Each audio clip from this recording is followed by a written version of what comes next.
Marshall Pick, Kabanata 5789. Ano ang gusto ng mga tao?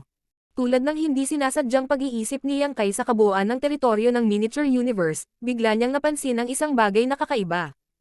Ang pinagmulan ng anomalyang ito ay ang Fang Family Manor.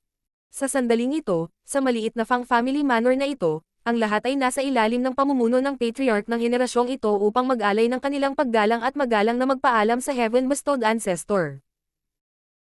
Dati, nang si Fang Tianxi ay nakikipag-ugnayan sa kanyang pinagmulan, ibinigay niya ang kanyang sariling espada sa pamilyang Fang bilang isang maliit na makasariling motibo, kaya natural na nakita ni Yang Kai ang eksenang ito. Sa sandaling ito, hindi alam ng mga miyembro ng pamilya Fang kung ano ang nangyari sa kanilang heaven-bestowed ancestor o kung ano ang kanyang ginagawa, ngunit hindi ito naging hadlang sa kanilang paggalang at pasasalamat sa kanya, dahil ang kasalukuyang mga nagawa ng pamilya Fang ay lahat salamat sa heaven-bestowed ancestor na ito. Ang pagsikat ng pamilya Fang ay dahil din sa ninunong ito.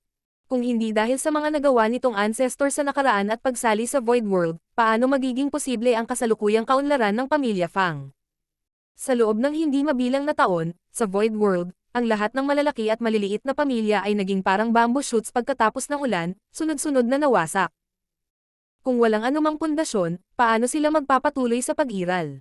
Taos-puso nilang sinamba ang kontribusyon ng ancestor sa pamilya at kinabukasan ng pamilya.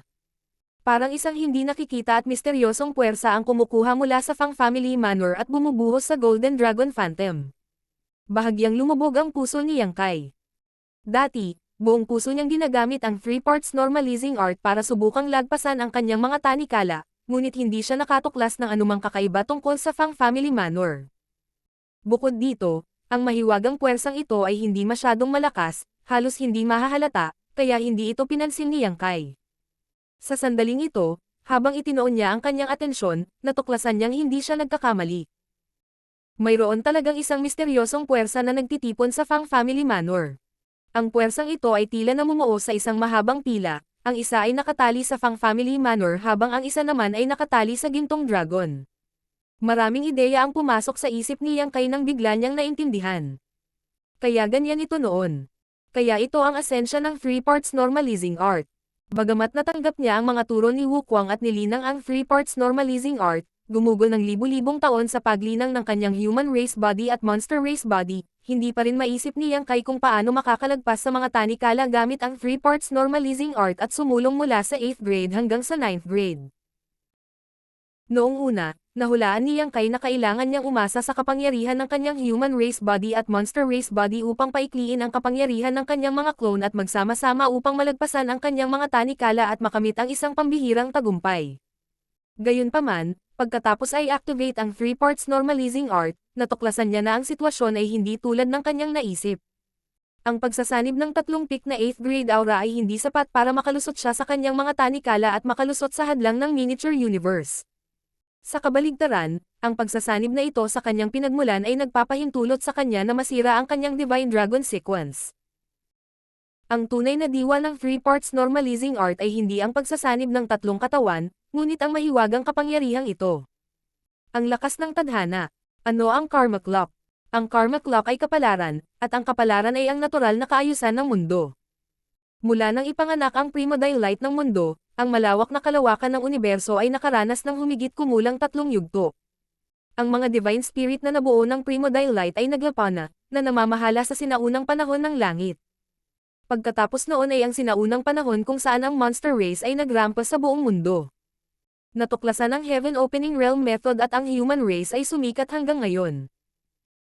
Bawat panahon, ang mga lahi na namuno sa panahong iyon ay ang mga paboritong bata sa panahong iyon, ang pagtitipon ng tadhana, ang divine spirit, ang monster race, at ang human race, na ang bawat isa ay kumakatawan sa ibang panahon. Sa kabilang banda, ang 3 parts normalizing art ay upang tipunin ang kapangyarihan ng 3 katawan at malumpasan ang mga hadlang ng kalawakan at oras, pagsasama-sama ang karma clock ng 3 panahon na ito sa isa, paglagpas sa mga tanikala ng Heaven Opening Realm Method at paglusot sa sariling kadena.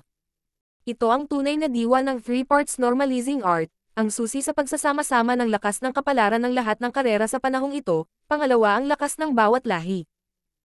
Sa pag-unawa sa puntong ito, hindi napigilan ni Yang Kai na magpuri sa kanyang puso, si Shi ay talagang isang mahusay na talento. Ang three parts normalizing art ay hindi na isang simpleng pamamaraan, ito ay may kaugnayan din sa karunungan ng mga nakaraang panahon. Kung iisipin, hindi ito kakaiba. Kung wala siyang ganoong kakayahan, malamang na hindi niya mahuhulaan ang ganoong pamamaraan na lumalaban sa langit tulad ng Heaven Devouring Battle Law. Nang maunawaan ang tunay na diwa ng three parts normalizing art, biglang nalaman ni Yang Kai na mayroon pa rin siyang pag-asa na iligtas ang kanyang sarili, at hindi pa oras para sumuko. Mahigpit ang oras, ngunit sulit itong subukan. Kung magtagumpay siya, hindi lang niya makakamit ang katawan ng Divine Dragon, ngunit makakalusot din siya sa 9th grade. Kung siya ay nabigo, siya ay maiipit sa tuktok ng 8th grade. Kaagad na itinoon ni Yang Kai ang karamihan ng kanyang atensyon sa kanyang miniature universe at maingat na pinagmasdan ito. Habang ginagawa niya iyon, agad niyang nakita ang higit na kapangyarihan ng tadhana na nag-uugnay patungo sa gintong dragon na multo mula sa buong mundo ng miniature universe.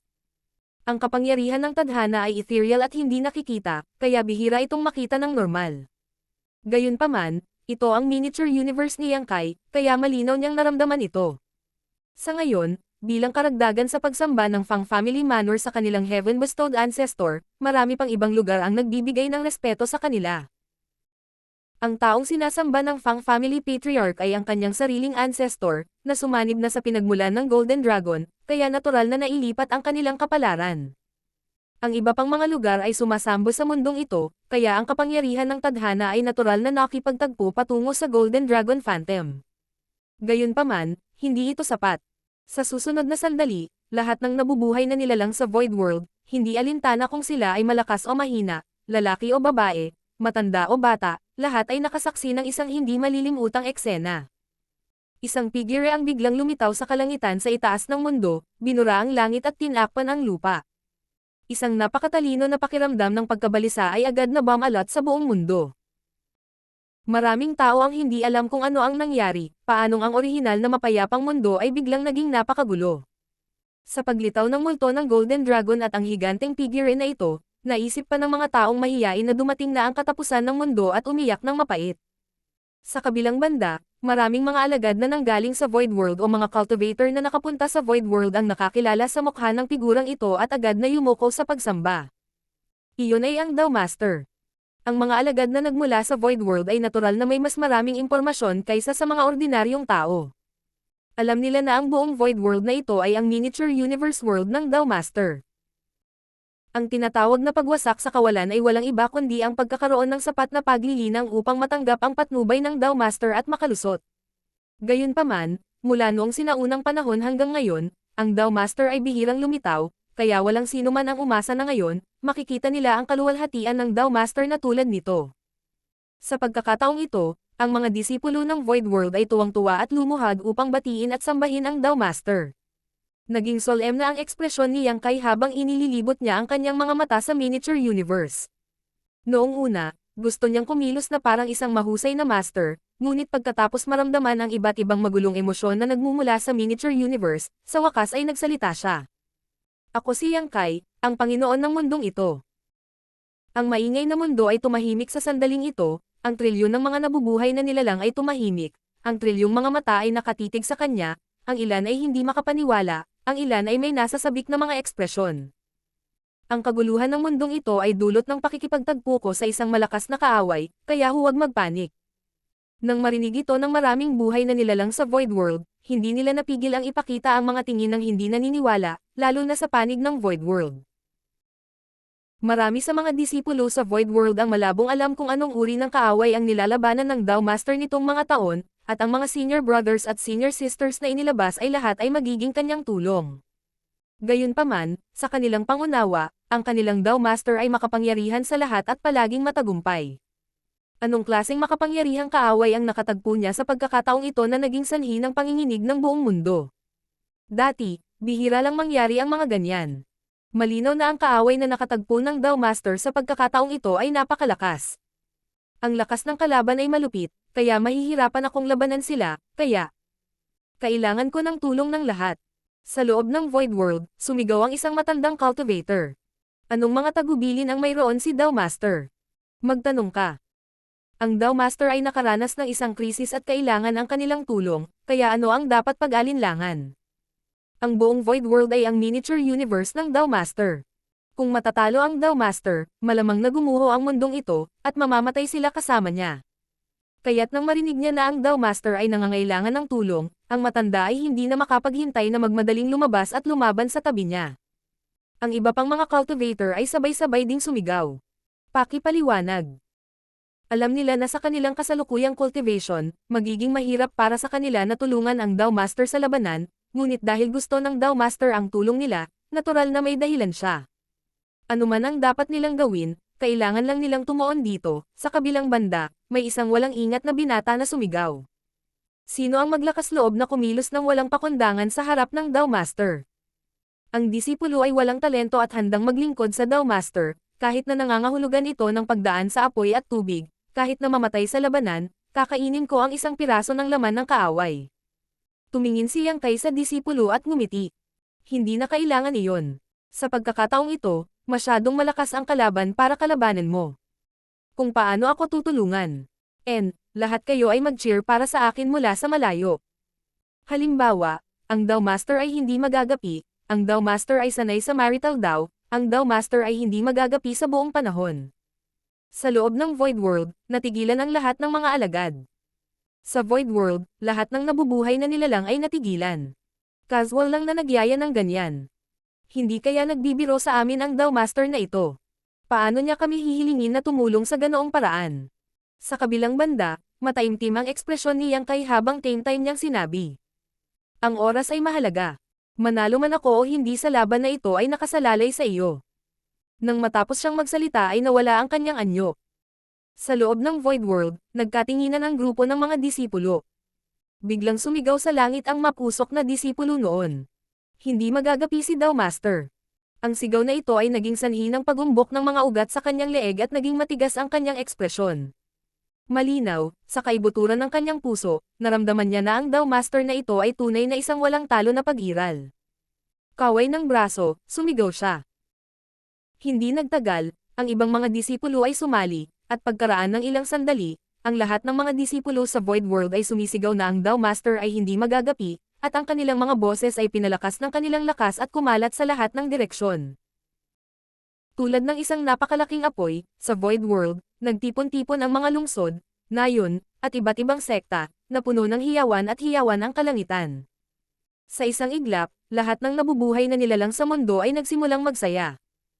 Ang mga salitang tulad ng Dao Master ay hindi magagapi, Dao Master ay bihasa sa martial Dao, at Dao Master ay hindi magagapi sa buong panahon, ay sunod-sunod na umalangaw-ngaw. Sa mundong ito, nagkakaisa ang puso ng mga tao. Kung ikukumpara sa sinaunang Divine Spirit, ang sinaunang lahing halimaw, ang kasalukuyang human race ay ang mga paboritong bata sa panahong ito, ang mga pangunahing tauhan ng mundo, at ang tadhana ng human race ay natural na pinakamalakas. At ilang human race ang naroon sa miniature universe world ni Yang Kai ngayon. Mayroong higit sa 1 trilyon sa kanila, at nang ang human race na ito ay nagtulungan upang suportahan siya, isang napakalaking halaga ng tadhana ang nagsimulang magtipon. Martial Peak, Kabanata 5770. Sa wakas ay naging 9th. Sa Void World, hindi alintana kung ito ay isang maunlad o malayong lugar, hanggat may mga taong naninirahan dito, hindi alintana kung sila ay lalaki o babae, matanda o bata, ang kanilang mga paglilinang ay malakas o mahina. Sa sandaling ito, lahat sila ay nagsisigawan ng malakas, ang kanilang mga boses ay puno ng katapatan. Ang mga agos ng chi, parehong malakas at mahina, ay nagsimulang magtipon patungo sa gintong dragon. Sa sandaling ito, ang panloob na paningin ni Yang Kai ay nagbigay daan sa kanya upang makita ang hindi mabilang na mga hibla ng tadhana na nag-uugnay sa multo ng Golden Dragon at mga mamamayan ng miniature universe, na bumubuo ng isang siksik na lambat na nakaunat sa buong mundo. Ang isa ay mahina, 100 ang malakas, trilyong malakas at mahinang human race ang nagkaisa, niyanig ang langit at lupa. Ang dragon maaaring lumakas. Ang gintong dragon ay umungal habang ang katawan nito ay nanginginig, at ang hadlang na sumasakop sa miniature universe ay nagsimulang mabilis na natunaw tulad ng nyebe sa ilalim ng araw. Isinaaktibo ang 3 parts normalizing art, nakatuon ito sa enerhiya ng kapalaran ng human race, pinagsama ito sa kapangyarihan ng tadhana mula sa mga pangunahing tauhan ng 3 panahon, lumagpak sa tanikala ng miniature universe at nagbukas ng bagong teritoryo. Patuloy na tumaas ang aura ni Yang Kai. Pakiramdam ng 3 pseudo-royal lord na nakapaligid sa kanya ay may mali. Sa orihinal, kasama ang tatlong pseudo-royal lords na nagtutulungan, si Yang Kai, isang pinakamataas na master ng 8th grade, ay hindi nakatakas, kaya kahit anong gawin niya, imposible para sa kanya na maging kalaban nila. Hindi magtatagal bago siya pinatay. Ang katotohanan na nagawa niyang magpumilit hanggang ngayon nang hindi namamatay ay sapat ng nakakagulat sa pseudo-royal lords. Gayunpaman, sa sandaling ito, ang kanyang aura ay patuloy na tumataas, na nagpapakita ng mga palatandaan ng paglusob. Ito ay mas hindi kapanipaniwala. Walang nakakaalam kung ano ang ginawa ni Yang Kai para maging napakatatag at matyaga, ngunit malabo nilang hulaan na ang lahat ng ito ay may kaugnayan sa kanyang pagkuha sa 8th grade master at sa monster race great emperor. Lumalakas pa rin ang dating maharlikang aura. Isang pseudo-royal lord ang sumigaw. Bilasan mo siyang patayin. Hindi tama ang sitwasyon. Kung patuloy na lumalakas ang aura ni Yang Kai, malamang na talagang malalagpasan niya ang kanyang mga tanikala at maabot ang 9th grade. Ngunit bakit ito nangyari? Ayon sa impormasyong nakalap ng Black Ink Clan, hinding-hindi maaabot ni Yang Kai ang 9th grade sa kanyang buhay, kaya bakit siya nagpapakita ng mga palatandaan ng paglusob ngayon? Ang iba pang dalawang pseudo-royal lords ay hindi siya kailangan na paalalahanan sila. Sa sandaling ito, pareho silang gumagamit ng kanilang mga hakbang sa pagpatay, hindi man lang nagpipigil upang mabilis na patayin si Yang Kai. Gayunpaman, gaano man sila kahirap, gaano man kalungkot ang pagganap ni Yang Kai, hindi nila nagawang mapatay ang kanyang sigla at mapatay siya. Ang katawan ng isang Divine Dragon ay maihahambing na sa isang 9th grade o Royal Lord. Sa sandaling ito, ang atensyon ni Yang Kai ay halos nakatuon sa miniature universe. Bagaman ginagamit lamang niya ang maliit na bahagi ng kanyang atensyon upang ipagtanggol ang sarili, hindi ito madaling patayin. Sa kabilang panig, ang puso ni Mo Na Ye ay nag-aapoy sa pagkabalisa. Alam niya na maaaring may nangyaring mali, na si Yang Kai ay talagang malapit nang makapasok sa 9th grade. Wala siyang ibang gusto kundi ang personal na patayin si Yang Kai para maiwasan ang mga gulo sa hinaharap, ngunit dahil hindi siya makatakas kay Yang Zhu, paano siya makikialam sa labanang ito? Tulad ng pakiramdam ng mga master ng Black Ink Clan na hindi mapakali, ang aura ni Yang Kai, na umabot na sa tuktok nito, ay tila biglang lumampas sa limitasyon nito at mabilis na tumaas. Ang maringal na aura na ito ay hindi isang bagay na maaaring taglayin ng 8th grade Heaven Opening Realm Cultivator, kahit isang ordinaryong 9th grade cultivator ay mahihirapang pantayan. Sa sandaling ito, si Yang Kai, na nagpupumilit na ipagtanggol ang sarili sa ilalim ng magkasanib na pagsisikap ng tatlong pseudo-royal lords, biglang idinilat ang kanyang mga mata ay kasing liwanag ng araw. Kahit na nasa sorry na siya at puno ng dugo, hindi pa rin napigilan ang kanyang postura. Sa isang malamig na sulyap sa tatlong pseudo-royal lords na nakapaligid sa kanya, naglangalit si Yang Kai at sumigaw. Nabusog ka na ba? Matagal na kitang pinahintulutan. Sa sandaling matapos siyang magsalita, hinawakan niya ng mahigpit ang Asher Dragon Spear sa kanyang kamay at pinaandar ang kapangyarihan ng kanyang Great Dao, na naging sanhi ng tunog ng umaagos na tubig. Ang space-time river na nawala dahil sa pagbabago-bago ng kanyang Great Dao ay muling lumitaw, na pumulupot sa sibat na parang dragon ng tubig. Ang mahabang sibat ay tumusok patungo sa pinakamalapit na pseudo-royal lord. Nagulat ang pseudo-royal lord nang maramdaman niya ang hindi masisirang kapangyarihan ng sibat na ito at mabilis na umatras.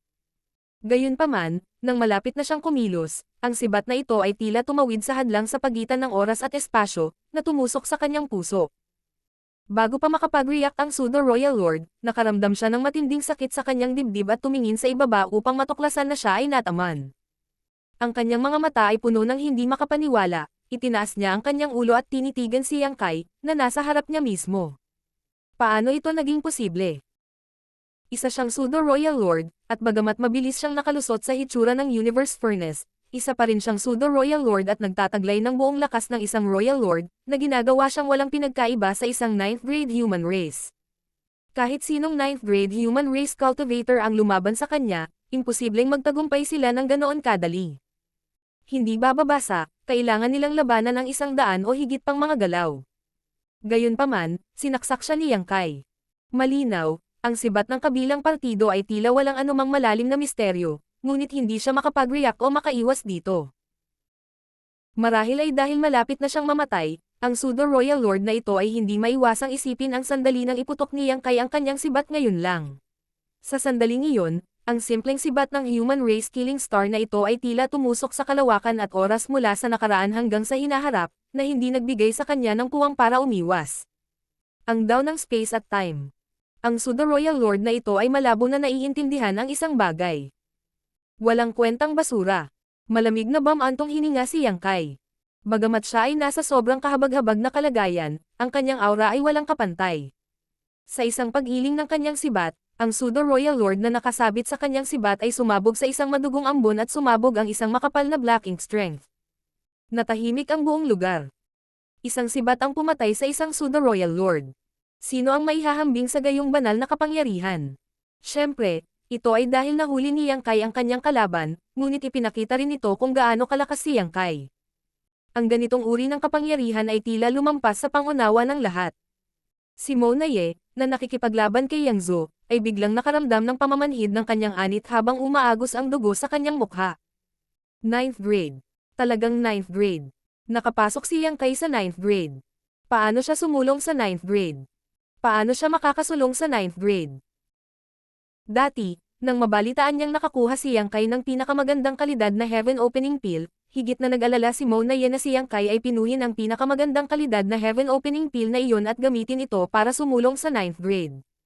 Sa makatuwid, kahit na ang Black Ink Clan ang may kapangyarihan sa pagkubkob sa human race, si Mona Ye ay nag-ayos din ng isang contingency plan, ngunit siya ay nagpipigil pa rin. Sa panig ng human race, si Xiang Shan ay isang malaking kaaway, ngunit kung ikukumpara, si Yang Kai ang nagbigay ng pinakamalaking banta sa kanya, kaya kailangan niyang hintayin na lumitaw si Yang Kai. Si Yang Kai ay talagang nagpakita, at siya ay isa pa ring 8th grade Heaven Opening Realm Master, dahilan para makahinga ng maluwag si Mona Ye. Sa kritikal na sandali na ito, itinapon din niya ang pinakamagandang kalidad na Heaven Opening Pill at ginamit ito para akitin ang Chaos Spirit King. Kung wala ang tulong ng isang pinakamagandang kalidad na Heaven Opening Pill, paano siya nakalusot sa 9th grade? Gamit lang ang 8th grade Human Race at Monster Race Great Emperor na kinuha niya. Hindi maintindihan ni Mona Ye. Gayunpaman, anuman ang mangyari, ito ay isang katotohanan na naabot ni Yang Kai ang 9th grade. Kung hindi, walang dahilan para patayin niya ang pseudo-royal lord tulad ng pagkatay ng manok at aso. Noong si Yang Kai ay isang 8th grade, umasa siya sa kanyang kakayahang saktan ang kanyang mga kaaway at atakihin ang kanilang kaluluwa upang patayin ang mga innate territory lords na kasing dali ng pagputol ng mga melon at paghiwa ng mga gulay. Nag-aalala si Mona Ye na mangyayari ito kapag nakapasok siya sa 9th grade, ngunit ngayon ay tila natupad na ang kanyang pinakamalaking pag-aalala. Sa sandaling ito, gustong tumakas ni Mona Ye, ngunit sa ilalim ng pagkakasalungat ni Yang Zhou, paano siya makakatakas ng ganoon kadali? Ha, sabi ko nanalo tayo.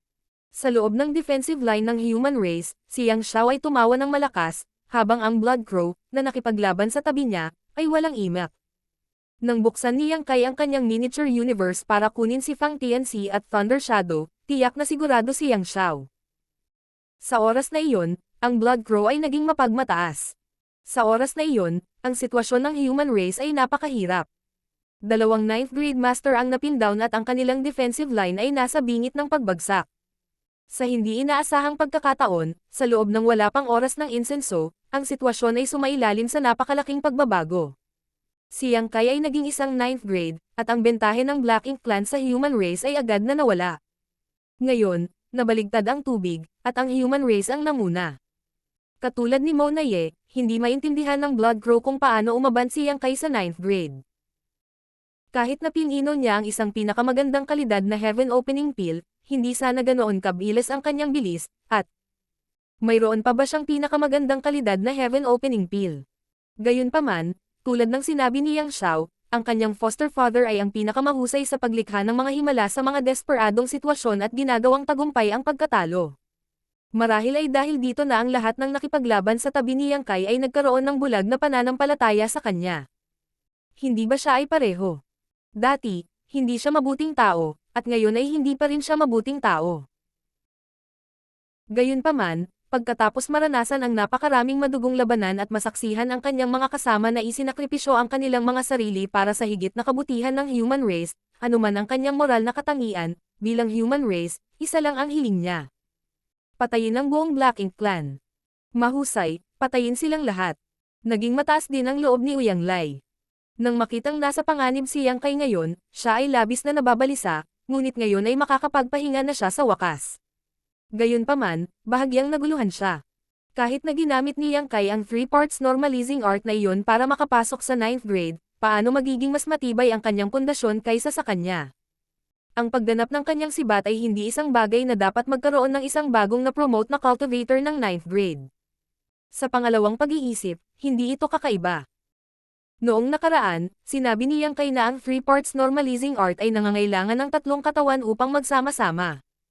Dahil ito ang nangyari, ang miniature universe ng Human Race Fang TNC ay dapat na pinagsama rin sa kay Yang Kai.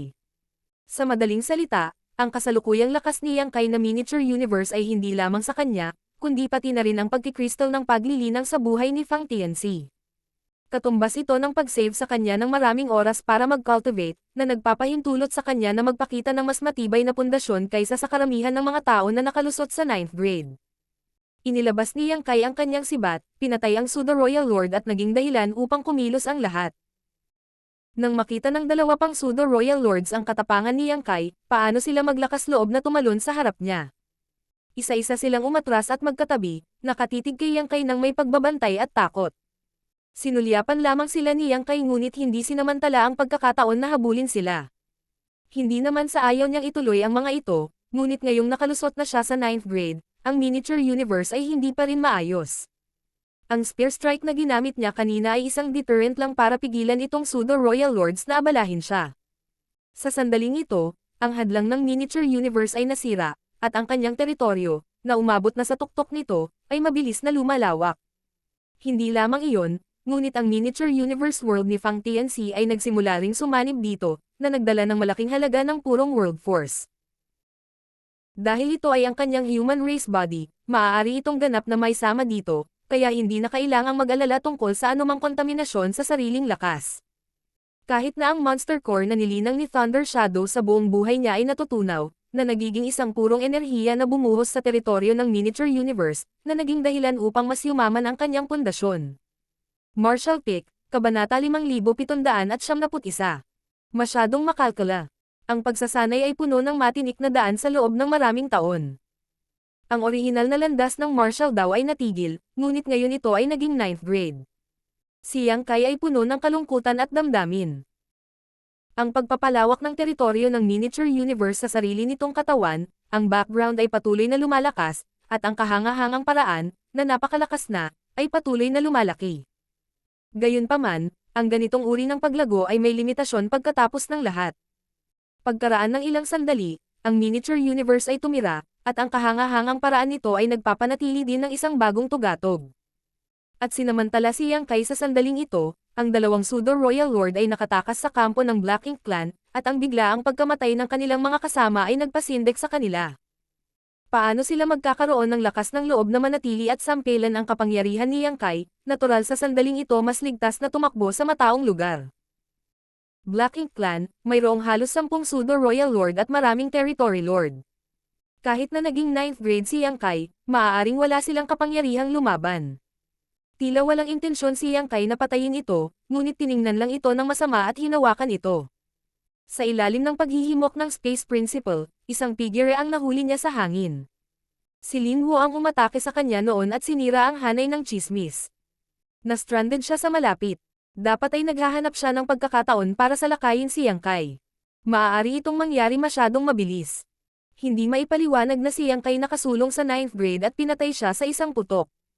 Pagkatapos ng isang Peking Royal Lord, wala siyang tamang oras para mag-shoot.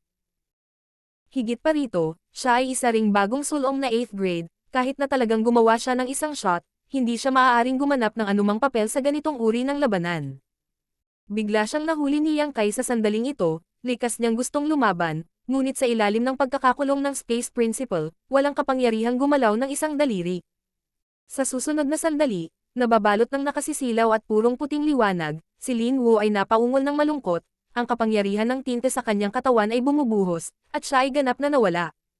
Binitawan lang siya ni Yang Kai, ang pananakit ni Lin Wu. Senior Brother Yang, ako. Pinutol siya ni Yang Kai. Hindi mo na kailangang sabihin pa, patayin mo na lang ang kalaban. Kinagat ni Lin Wu ang kanyang mga ngipin at sumagot. Oo. Pagkaraan ng ilang sandali, lumingon siya at lumipad patungo sa Tian Shusho at sa iba pa. Sa oras na ito, ang larangan ng digmaan ay nahahati sa 4 na bahagi, ang isa ay Yang Zhu laban kay Mo Naye, Ang isa ay ang maraming malalakas na master ng Black Ink Clan na kinubkob ang human race, ang isa ay Uyang Lay laban kay Xiao Yu at 8 Territory Lord teams, at ang huli ay ang 5 Directions Array na pinamumunuan ni Tian Shusho laban sa Pseudo Royal Lord Meng Kei. Bago pinamunuan ni Tian Shusho ang karamihan upang ipadala sina Lin Wu at Zhong Chanhei upang tulungan si Yang Kai na mapanatili ang posisyon ng chismis. Nanatili sila sa labas at walang pagkakataon na bumalik sa kanilang kampo. Kakalabanin lang nila si Meng Kei sa labas. Sa pagtingin sa 4 na battlefield na ito, 9th grade at Royal Lord na labanan, hindi makasali si Lin Wu. Ang kampo ng human race ay napapalibutan ng mga kapangyarihan ng Black Ink Clan, at hindi siya makalusot sa linya ng depensa.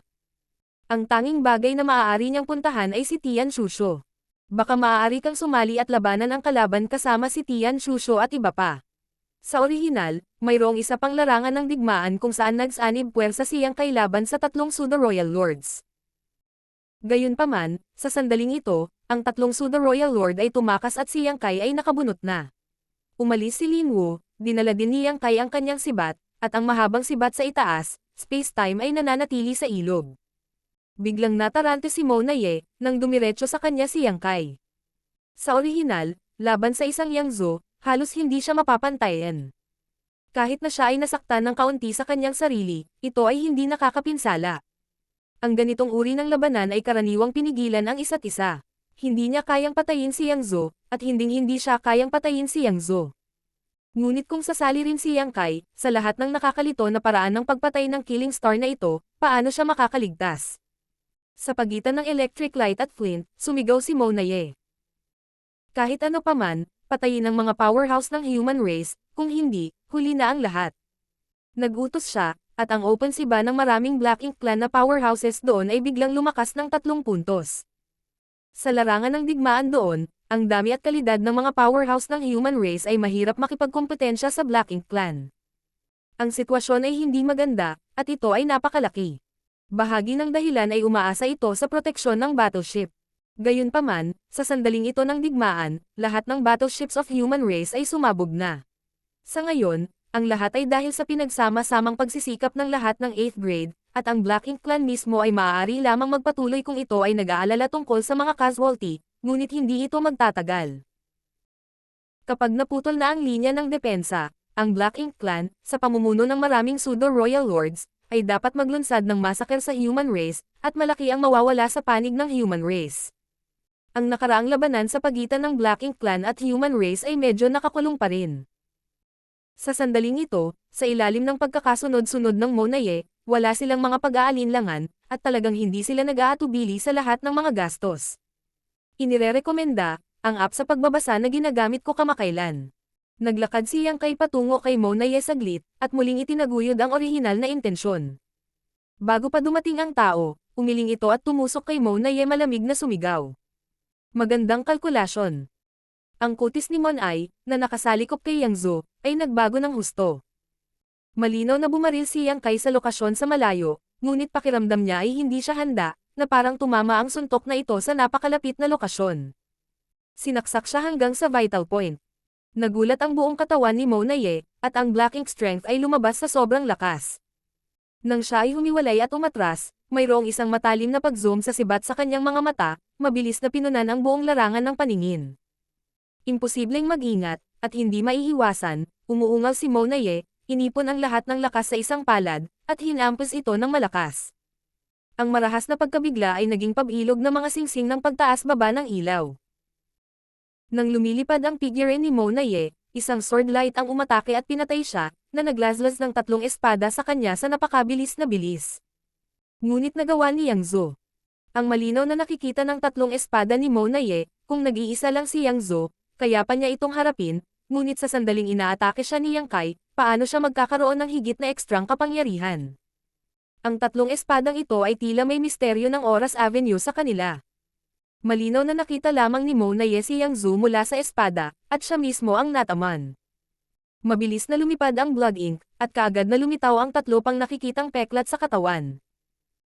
Sa wakas, napigilan ni Mona Ye ang marahas na open siba, nagawa ni Mona Ye na patatagin ang kanyang anyo, gusot, walang katulad na kahihiyan. Si Yang Kai ay naglalakad pa rin sa di kalayuan, ang sibat sa kanyang kamay ay bahagyang nanginginig, hawak ang mga bulaklak ng mga sibat, ang hangin ay nakakaaliw, naglalakad sa looban, at mahinang nagsabi. Sige, haharapin ko ang taong ito. Si Yang Zhu na may hawak na sibat, tumingin kay Mo na Ye na medyo ayaw, at tumango. Mag-ingat ka Big Brother. Pagkasabi nito, naging umaagos na liwanag at tumangay patungo sa kampo ng human race. Kahit na gusto ko talagang manatili at makipagsanib puwersa kay Big Brother para putulin si Mo na Ye, halos hindi na ito mahawakan ng human race defense line. Sa sandaling ito, siya lamang ang maaaring pumunta upang tumulong upang patatagin ang linya ng depensa. Ito rin ang layunin ng utos ni Mo na Ye na patayin ang mga kapangyarihan ng human race sa lahat ng paraan. Alam niya na ang sarili ay hindi maaaring maging kalaban ng dalawang 9th grade human race master, lalo na ang dalawang Mo na Ye ay mayroon ding Yang Kai. Kung ayaw niyang maglaman ng isa, tiyak na mamamatay siya. Human race line of defense ang lugar na gagamitin. Bagamat nagtagumpay siya sa pagpapaalis ni Yang Zhu, si Mo na Ye ay wala pa ring tiwala sa kanyang puso, at ang kanyang matalas na intuition ay nagsabi sa kanya na siya ay tinatarget ng mga taong tulad ni Yang Kai ngayon, at natatakot ako na siya ay talagang mamatay. Sa simula, siya ay isang pseudo-royal lord, at si Yang Kai ay 8th grade lamang. Malinaw na mas malakas siya, ngunit wala siyang ideya na patayin si Yang Kai, dahil alam niya na kung walang perpektong deployment, hindi niya mapapatay ang taong ito na mahusay sa pagtakas. Kapag na-provoke niya siya, siguradong may problema siya, kaya malaki ang pagpapaubaya niya sa lahat ng uri ng kabastusan ni Yang Kai, hanggang sa pagkakataong ito ay na-promote siya sa katawan ng Royal Lord sa mundo ng Furnace, talagang may tiwala siya at kumpiyansa upang kalkulahin ang buhay ni Yang Kai. Nakaplano na ang lahat, ngunit ang biglaang pag-promote ni Yang Kai sa 9th grade ay naantala ang kanyang deployment. Hanggang ngayon, hindi niya naiintindihan kung paano na-promote si Yang Kai sa 9th grade sa ilalim ng kanyang ilong. Hindi dapat mali ang impormasyong natanggap mula sa Black Ink Disciple. Si Yang Kai ay walang pagkakataon na maging 9th grade sa buhay na ito, at ang pinakamataas na 8th grade ay ang kanyang limitasyon. At hindi pa niya napino ang heaven opening pill na iyon, paano siya makakasulong? Hindi niya maintindihan, gayunpaman, totoo na 9th grade na si Yang Kai. Dapat may buhay at kamatayang labanan sa pagitan ng sarili at niya. Naglalakad pa rin si Yang Kai patungo kay Mo na Ye nang hindi nagmamadali, ngunit sa bawat hakbang ng kanyang pagkahulog, ang mood ni Mo na Ye ay kikilos ng isang beses. Para sa isang malakas na tao na bihasa sa Space Principle, ang distansya ay walang kahulugan. Kailangan niyang mag-ingat laban sa mga pag-atake na maaaring simulan ni Yang Kai anumang oras. Mo na Ye, medyo kinakabahan ka. Biglang tumawa si Yang Kai. Ang isip ni Mo na Ye ay tensyonado, at sinabi niya. Kahit sino ay maaaring maging walang malasakit sa isang tulad ni Brother Yang. Bahagyang tumango si Yang Kai. Kakatawag mo lang na Yang Kai, at ngayon tinawagan mo akong Brother Yang pagkatapos kong makalusot 9th grade, paano mo ito matatawag na mapagmahal? Hindi kita mapapatawad, Mo na Ye, naiinggit pa rin ako sa iyo, ikaw ay parang medyo iba sa ibang Black Ink clan. Tumaas ang kilay ni Mo na Ye. Karangalan ko rin na purihin ako ni Brother Yang. Sa katunayan, marami pa ring mga minahan ng materyales sa Black Ink clan, ngunit ang pananaw ni Brother Yang ay masyadong mataas para makita. Siguro, si Yang Kai ay hindi nangangako. Bilang matandang kalaban sa napakaraming taon, bibigyan kita ng pagkakataong mag-iwan ng huling salita. Kung may gusto kang sabihin, masasabi mo kaagad. Hindi napigilan ni Mo na Ye na mapatawa. Kailangan bang samahan ako ni Brother Yang sa buhay at kamatayan? Kung ikaw at ako ay hiwalay na actress, paano naman ang larangan ng digmaan sa hinaharap? Kung tutusin, kung patuloy tayong maglalaban ng ganito, ni isa sa atin ay hindi makakapagpasaya. Pumunta na ang mga kapatid ko para sumuporta, pero ilang human races ang kaya niyang hawakan mag-isa. Ang numero ng pseudo-royal lord ko ay napakarami. Ito ay may katuturan. Bahagyang tumango si Yang Kai. Biglang nagbago ang mukha ni Mo na Ye, na may isang mabangis na suntok pasulong. Sa ilalim ng pagtaas-baba ng kapangyarihan ni Mo na Ye, si Yang Kai, na naglalakad pa rin sa malayo, ay lumitaw sa kanyang harapan, sinaksak ng sibat, umiikot ang kanyang Space Principles ng walang katapusang sa mahabang sibat, ang kapangyarihan ng Space Principles ay nagtatagpo at nagbabago, hinuhusgahan ang walang katapusang misteryo. Sa pagsasalita nito, biglang nagkagulo. Kapag kaharap ang kalaban, ginawa niya ang lahat ng kanyang makakaya. Kaya kailangan kitang patayin ng mabilis. Ang susunod na pangungusap ni Yang Kai ay lumutang sa marahas na open siba. Hindi umiimik si Mo na Ye. Nag-iingat siya laban kay Yang Kai, Alam niyang si Yang Kai ay hindi gagawa ng sarili sa ilang salita, kaya nag-react siya kaagad ng tamaan ni Yang Kai ang pumatay. Si Yang Kai ay gumagalaw gamit ang pagkilos ng kapangyarihan ng Space Principles pataas at pababa. Ang Black Ink Strength sa katawan ni Mo Na-ye ay nagmamadali. Anong banal na kakayahan ang secret technique ang tinalikuran, umaasa lamang sa banayad na pangunawa ng krisis at ang banayad na pag-unawa sa sitwasyon ng labanan. Sa isang sandali, dalawang figure na nag-aaway ng magkasama, nabasag ang kawalan. Martial Pick, Kabanata 5772. Isara ang pinto at hampasin ang aso. Mula nang salakayin ng Black Ink Clan ang 3,000 mundo at salakayin ng iba't ibang Great Territory, bago lumitaw ang Universe Furnace, ang 9th grade human race at ang Royal Lord ay hindi kailanman lumaban. Dahil sa mapangwasak na labanan sa Spatial Territory noon, halos lahat ng nangungunang puwersa ng dalawang karera ay bumagsak, na naiwan lamang si Mo Yu, ang nag-iisang Royal Lord, na nagbabantay sa No-Return Pass sa buong taon. Ang sitwasyon sa panig ng human race ay bahagyang mas maayos. Naroon din si Xiao Xiao at Wu Qing, ang dalawang powerhouse ng 9th grade. Ngunit kailangan nilang ikulong ang Black Ink Giant Spirit God, na hindi makatugon sa iba pang mga bagay, natural na walang labanan sa pagitan ng nangungunang powerhouse. Mas maganda ang kalagayan ng mga cultivator ng mas matandang henerasyon, nasaksihan na nila noon ang tindi ng ganitong antas ng labanan, ngunit paano magkakaroon ng pagkakataon ng bagong henerasyon ng mga cultivator ng human race na masaksihan ang ganoong eksena? Sa kanilang paglaki, ang 9th grade human race ay isa lamang maalamat na pag-iral. Sa araw na ito, sumiklab ang labanan sa pagitan ng Royal Lord at 9th grade. Una, si Yang Lei laban kay Xiao Yu, pagkatapos ay si Yang Zhu laban kay Mo Na-ye. Sa sandaling ito, si Yang Kai ang pumalit kay Yang Zhu at nagsimulang makipaglaban kay Mo Na-ye. Ang mga shockwaves mula sa labanan ay sweep out sa lahat ng direksyon, na naging sanhi ng nakapalibot na espasyo upang maging hindi matatag. Ngayon lang nakita ng mga amo ng human race ang tunay na lakas ng isang master ng 9th grade. Ang lakas na ipinakita ni Yang Kai ay halatang mas malakas kaysa kay Yang Zhu, at sa sandaling makipagsagupaan siya kay Mo Na-ye, siya ay ganap na napigilan. Ang Asher Dragon Spear ay lumipad pabalik-balik, ang Spacetime River ay umiikot sa paligid nito, ang kapangyarihan ng 3,000 Great Daos, at lahat ng uri ng hindi maarak na pamamaraan ay lumitaw, na naging sanhi ng kahit isang Royal Lord na tulad ni Mo Na-ye ay hindi makalaban. Ang moral ng human race ay tumaas. Lumipas na ang sandali ng krisis, at si Yang Zhu, isang 9th grade, ay personal na tumulong sa kanila. Bagamat mahirap para sa human race na ion ang tide, at least, hindi lumala ang sitwasyon sa defensive line. Sa pag-atake ni Xiang Shan at marami pang veteranong 8th grade, ang mga puwersa ng Black Ink Clan ay hindi makakalusot sa defensive line ng human race ng ganoon kadali. Nang makita ito ni Yang Lei, mabilis siyang kumalma at pinatatag ang kanyang estado ng pag-iisip. Nakipag-away siya kay Xiao Yu at sa 8 territory lords sa lahat ng oras na ito, hindi siya nakaranas ng anumang pagkatalo o labis na sinamantala ang mga ito.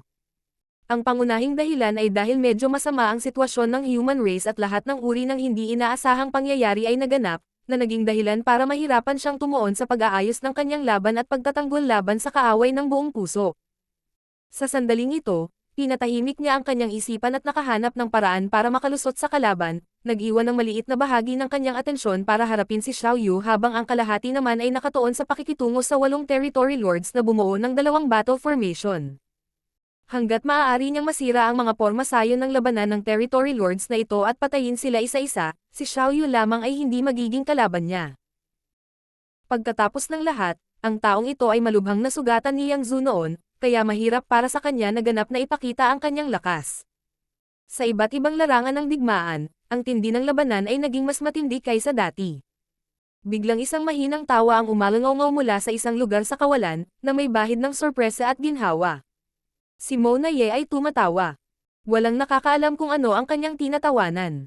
Malinaw na nasa masamang sitwasyon siya, at sa ilalim ng marahas na pag-atake ni Yang Kai, nasa panganib ang kanyang buhay, ngunit nagawa pa rin niyang tumawa. Sa tapat niya, walang humpay ang pag-atake ni Yang Kai habang malamig niyang sinabi. Nakakatawa. Mag-ingat na huwag matanggal ang iyong mga ngipin. Depensa ni Mo Na-ye sa sarili habang dahan-daang umiiling. Brother Yang, napakalakas mo, pero mas mahina ka kaysa inaakala ko. Ang mga salitang ito ay tila magkasalungat, ngunit ito ay totoo. Nang makalusot si Yang Kai sa 8th grade at na-promote sa 9th grade, naisip ni Mo Na-ye na siguradong patay na siya. Kaharap ang isang 9th grade human race master, kahit na hindi niya ito matalo, tiwala si Mona Ye na makakatakas siya, ngunit laban sa isang tulad ni Yang Kai na bihasa sa Space Principle, kung hindi niya ito matatalo, gagawin niyang tumakas lang. Kaya't nang makita niyang sumulong si Yang Kai sa 9th grade at pumatay ng pseudo-royal lord sa isang hampas ng sibat, handa si Mona Ye na mamatay anumang oras. Gayunpaman, pagkatapos ng palitan na ito, nagulat siya nang matuklasan niya na si Yang Kai ay hindi kasing lakas ng kanyang inaakala. Kailangang malaman na noong si Yang Kai ay isang 8th grade, pinatay niya ang mga promoted territory lords at innate territory lords tulad ng pagkatay ng manok at aso. Nang makatagpo siya ng promoted territory lords at innate territory lords, wala man lang silang lakas na lumaban at madalas silang napatay bago pa man lang nila makita ang mukha nito. Noong siya ay nasa 7th grade, parang ganoon din ang pagpatay sa mga feudal lords. Sa imahinasyon ni Mona Ye, sa sandaling si Yang Kai ay sumulong sa 9th grade, sinumang royal lord ay hindi makakaligtas laban sa kanya, kaya palagi niyang itinuturing si Yang Kai bilang isang malaking banta. Sa pagitan ni si Yang Shan at Yang Kai, mas gusto niyang alisin siya. Bago ito, hinihintay niyang lumitaw si Yang Kai. Gayunpaman, ang lahat ng kanyang mga pakana ay walang silbi. Nakarating pa rin si Yang Kai sa 9th grade. Sa palitan ng suntok na ito, ang momentum ni Yang Kai ay hindi mapigilan at ang kanyang mga galaw ng pagpatay ay malakas, na naging dahilan upang hindi maiangat ni Mona Ye ang kanyang ulo, ngunit ang ganitong uri ng Yang Kai ay nasa loob pa rin ng normal na lakas, hindi katawa-tawa. Kailangang malaman na ang kasalukuyang kalagayan ni Mona Ye ay medyo mahirap.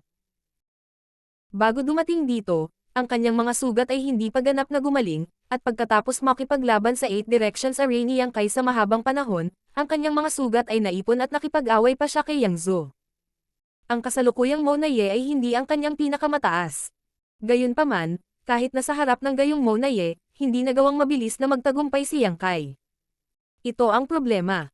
Kaya napangiti si Mona Ye, hindi dahil sa akala niya ay makakatakas siya sa kalamidad na ito, ngunit dahil kahit na sumulong si Yang Kai sa 9th grade, may mga tao pa rin mula sa Black Ink Clan na kayang makipaglaban sa kanya.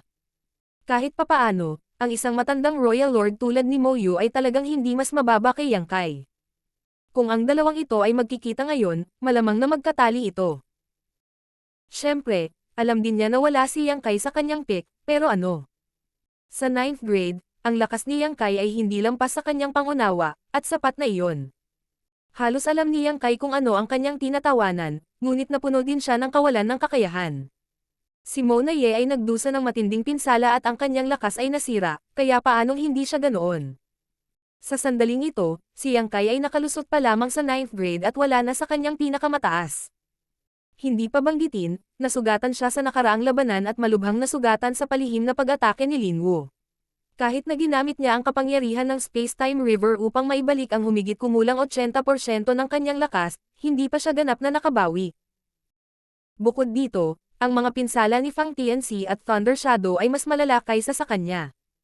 Pinagsama nila ang kanilang katawan sa isang hindi perpektong estado, na nagpapahintulot sa kanila na masira ang kanilang mga tanikala at makamit ang mga limitadong pagpapabuti. Kung ang kanyang human race body at monster race body ay buo, tiyak na magiging mas malakas ngayon si Yang Kai at madaling mapatay si Mona Ye. Gayunpaman, sa oras na iyon, walang pagpipilian si Yang Kai kundi gamitin ang pinakamagandang kalidad na Heaven Opening Pill sa kanyang kamay para akitin ang Chaos Spirit King palayo. Sa kanyang pagmamadali upang i-activate ang 3 parts normalizing art, wala siyang gaanong oras upang isaalang-alang ang iba pang mga bagay. Magagamit lamang niya ang pamamaraang ito upang matulungan ang human race na malutas ang kanilang krisis.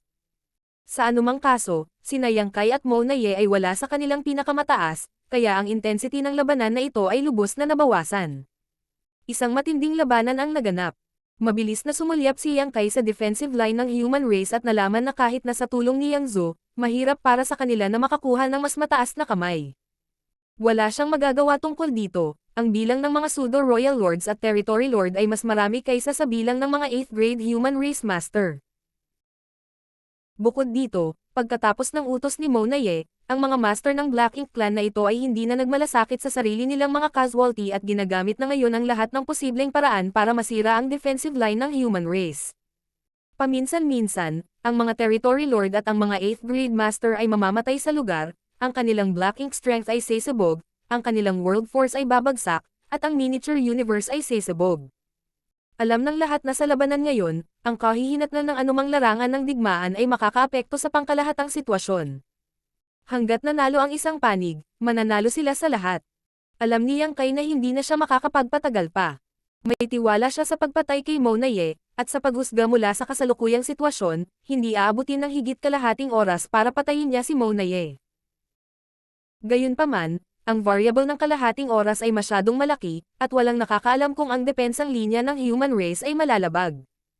Pagkatapos magnilay-nilay, ginawa ni Yang Kai ang kanyang desisyon. Sa sandaling lumitaw ang Asher Dragon Spear, ang kalabang Mona Ye ay umatras, na gustong iwasan ang lakas ng sibat na ito. Gayunpaman, hindi niya inaasahan na panakip lang pala ang sibat na ito. Ang space-time river na umiikot sa paligid nito ay biglang lumipad palabas na parang isang dragon ng tubig, at sa isang malakas na pagsabog, ang mahabang space-time river ay biglang lumawak, na naging isang malaking ilog na tumagos sa kawalan. Habang umiikot ang malaking ilog patungo sa Mona Ye, agad na nagbago ang ekspresyon ni Mona Ye. Dati siyang natalo dahil sa space-time river.